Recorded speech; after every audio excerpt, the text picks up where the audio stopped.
Hello everyone, నేనైతే ఇక్కడ ఇత్తడి సామాలు అండ్ రాగి సామాలు క్లీనింగ్ గురించి మీకు చెప్తానండి.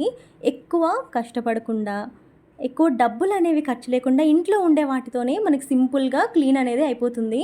నేనైతే ఇక్కడ హాట్ వాటర్ తీసుకున్నాను. దానిలో కొంచెం చింతపండు, నా దగ్గర ఆల్రెడీ వేస్ట్ అయిపోయే లెమన్స్ అనేవి ఉండే, అవి ఎందుకు వేస్ట్ చేయడం అనేసి నేను యూజ్ చేస్తున్నా క్లీనింగ్కి.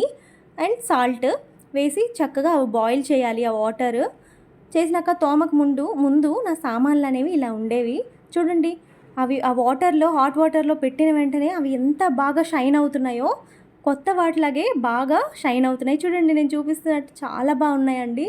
మనకి ఎక్కువగా తోమే పని లేకుండా ఇలా వాటర్లో ముంచితే చాలు, కలర్ అనేది కొత్త వాటిలాగే బాగా అవుతుంది. చూడండి, బింది ఇక్కడ నేను ఏదైతే రాగి బింది చూపిస్తున్నానో అది ఫస్ట్ దాని కలర్ అనేది వేరేగా ఉండేది. ఆ వాటర్లో ముంచితే ఆ కలర్ అనేది చూడండి ఎంత బాగా వస్తున్నాయి. నా సామాన్లన్నీ చక్కగా క్లీన్గా కొత్త వాటిగా ఉన్నాయి. సబ్స్క్రైబ్ చేసుకోండి.